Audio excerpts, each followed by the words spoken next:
আসসালামু আলাইকুম প্রিয় দেশবাসী এবং আওয়ামী লীগের তৃণমূলের কর্মীরা, আপনারা প্রত্যেকে ভিডিওটি শেয়ার করবেন, কারণ আমি আজকে এমন একজন মানুষকে নিয়ে কথা বলতে চাই যাকে নিয়ে কথা বলার কোনো ইচ্ছে আমার ছিল না, কারণ আমি তাকে অনেক সম্মান করি, অনেক ভালোবাসি এবং তার জন্য আমি লড়াই করি। তিনি হচ্ছেন বঙ্গবীর কাদের সিদ্দিকী সাহেব। তিনি একটা মন্তব্য করছেন সাংবাদিক মঞ্জুর আলম পান্না ভাইয়ের ভিডিওতে, টকশোতে গিয়ে একটা মন্তব্য করছেন।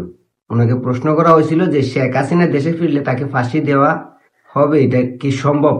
তিনি বলছেন এই সরকারের দ্বারা সম্ভব নয়। সত্য কথা, যে সরকার নিজের বাবার বিচার করতে পারে না। শহীদ প্রেসিডেন্ট জিয়াউর রহমানের হত্যা হয়েছে আজকে প্রায় ৪৫ বছর।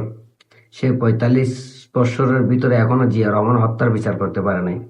তারা কিভাবে শেখ হাসিনার বিচার করবে সাক্ষী প্রমাণ ছাড়া? শেখ হাসিনার বিরুদ্ধে যে অভিযোগ, যেগুলো প্রমাণ না করে ফাঁসি দিবে কি করে?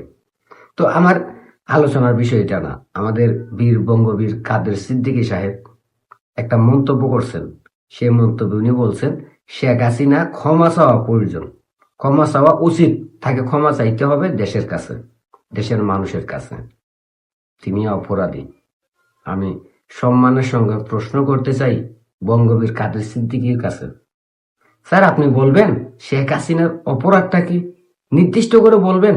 আমার মনে হয় না আপনি বলতে পারবেন শেখ হাসিনার অপরাধ কি, কি অপরাধে সে ক্ষমা চাইবে। তবে আমি বলতে পারি শেখ হাসিনার অপরাধ কি, কোন অপরাধের জন্য শেখ হাসিনার ক্ষমা চাওয়া প্রয়োজন। অপরাধটা হলো মুক্তিযোদ্ধা, মুক্তিযুদ্ধ। শেখ হাসিনার পতন কেন হয়েছে স্যার আপনি কি জানেন? অবশ্যই জানেন। শেখ হাসিনা বলছিল মুক্তিযোদ্ধার নাতিপতিরা চাকরি পাবে নাকি রাজাকারের নাতিপতিরা চাকরি পাবে। এই একটা কথার কারণে শেখ হাসিনার পতন করছে বঙ্গবীর কাদের সিদ্দিকী সাহেব। শেখ হাসিনা মুক্তিযোদ্ধাদের পক্ষে কথা বলছে, আপনার পক্ষে কথা বলছে, আপনার নাতিপতিদের পক্ষে কথা বলছে, আর এই জন্য শেখ হাসিনার পতন হয়েছে। এইটাই শেখ হাসিনার অপরাধ। ৫ আগস্টের পর, শেখ হাসিনা পতনের পর মুক্তিযোদ্ধাদের গলা জুতার মালা দেওয়া হয়েছে, মুক্তিযোদ্ধাদের হেনস্থা করা হয়েছে, মুক্তিযোদ্ধাদের পিটানো হয়েছে, মুক্তিযোদ্ধাদের বাড়িঘর ছাড়া করা হয়েছে, মুক্তিযোদ্ধাদের বিরুদ্ধে মিথ্যে মামলা দিয়ে কারাগারে বন্দী করা হয়েছে। আপনি পাইছে গেছেন কারণ আপনি বিএনপিতে আছেন। যদি বিএনপিতে না থাকতেন তাহলে হয়তো আজকে বঙ্গবীর কাদের সিদ্দিকীও জেলখানায় থাকত। বঙ্গবীর কাদের সিদ্দিকীর ভাই লতিফ সিদ্দিক তিনিও কারাগারে থাকতেন, যদি না আপনারা বিএনপিতে না থাকতেন। শেখ হাসিনার অপরাধ, সে মুক্তিযোদ্ধাদের সর্বোচ্চ সম্মান দিছে, মুক্তিযোদ্ধা পরিবারদের সর্বোচ্চ সম্মান দিছে। এটাই শেখ হাসিনার অপরাধ। আর এটার জন্য শেখ হাসিনার মাপ চাওয়া উচিত দেশের মানুষের কাছে, কারণ তিনি ৭১কে ধারণ করে মুক্তিযোদ্ধাদের সম্মান করছে, মুক্তিযোদ্ধাদের পরিবারের সন্তানদের নাতিপতিদের সম্মান দিতে যাইয়া তার পতন হয়েছে। এইটার জন্য তার মাপ চাওয়া উচিত যে আমি মুক্তিযুদ্ধ ৭১ স্বাধীনতাকে ধারণ করছি, মুক্তিযোদ্ধাদের সম্মান দিছি, এইটার জন্য আমার ভুল হয়েছে, আমাকে মাফ করে দেন। এটাই শেখ হাসিনার অপরাধ। এই জন্য শেখ হাসিনার মাপ চাওয়া উচিত। বঙ্গবীর কাদের সিদ্দিকী সাহেব, শেখ হাসিনা যদি সমঝোতা করত রাজাকারদের সঙ্গে, শেখ হাসিনা যদি সমঝোতা করতো আমেরিকার সঙ্গে, শেখ হাসিনা যদি সমঝোতা করতো ধন ব্যবসায়ী, উগ্রবাদ, মৌলবাদ, জঙ্গিদের সঙ্গে, তাহলে আজকে শেখ হাসিনার পতন হইতো না। শেখ হাসিনা যদি মুক্তিযোদ্ধাদের সর্বোচ্চ সম্মানটা না দিত তাহলে আজকে শেখ হাসিনার পতন হইতো না। আপনাদের জন্য, আপনাদের মতো মুক্তিযোদ্ধাদের জন্য শেখ হাসিনার পতন হয়েছে। আর এটার জন্য শেখ হাসিনার মাফ চাওয়া উচিত, কারণ শেখ হাসিনা আপনাদের পক্ষ নিয়েছে। আর শেখ হাসিনার পতনের পিছনে আপনাদের মতো মুক্তিযোদ্ধারা দায়ী, যারা ভাবছিলেন শেখ হাসিনা পতনের পর আমরা বীর মুক্তিযোদ্ধারা এই দেশটাকে সুন্দর করে সাজাবো, তাদের গলায় জুতার মালা দেওয়া হয়েছে, তাদেরকেই হেনস্থা করা হয়েছে, তাদের উপরই আক্রমণ করা হয়েছে, তাদের উপরই মব করা হয়েছে, তাদেরকে মিথ্যা মামলা দিয়ে জেলখানায় ভরে দেওয়া হয়েছে। বীর মুক্তিযোদ্ধা ফজলুর রহমান, তাকে কিভাবে হেনস্থা করা হয়েছে, তাকে কিভাবে গালাগালি করা হয়েছে দেখছেন আপনি?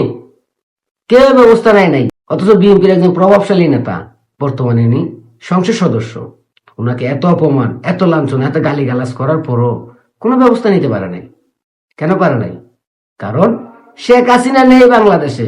আজকে যদি শেখ হাসিনা বাংলাদেশে থাকতো, ফজলুর রহমানকে গালি দেওয়া তো দূরের কথা, ফজলুর রহমানের নাম অপমানজনক ভাবে নেওয়ার দুঃসাহসও দেখাইতে পারতো না 71-এর পরাজিত শক্তি রাজাকার আল বদরদের নাতিপতিরা।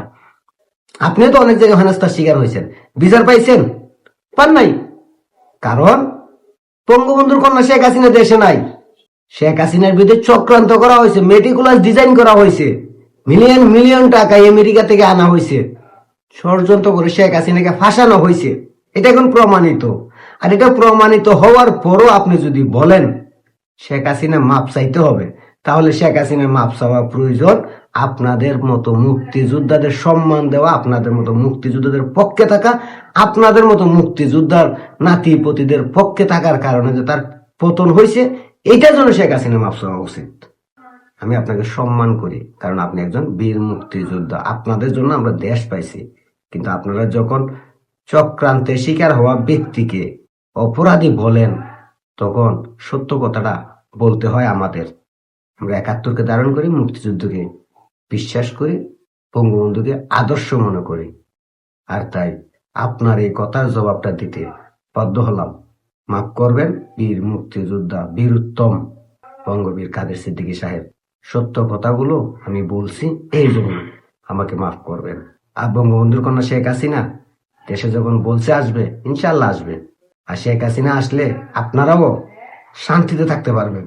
কারণ ভুলে যাইেন না, এই চক্রান্ত, এই মেটিকুলাস ডিজাইন সম্পূর্ণটাই 71 বিরোধী রাজাকারদের দ্বারাই সম্পূর্ণ হয়েছে। আর এটা আপনি নিজেও এখন স্বীকার করতেছেন, কারণ আপনি বুঝতে পারছেন শেখ হাসিনার বিরুদ্ধে যে চক্রান্ত হয়েছে এটা পুরোটাই 71 বিরোধী, স্বাধীনতা বিরোধী রাজাকার আল বদর আর জামাতের মাস্টার প্ল্যানই হয়েছিল। সব ভালো থাকবেন, সুস্থ থাকবেন। ইনশাল্লাহ শেখের বেটি আসবে, এই বাংলাদেশ রাজাকার মুক্ত হবে। আল্লাহ ভরসা।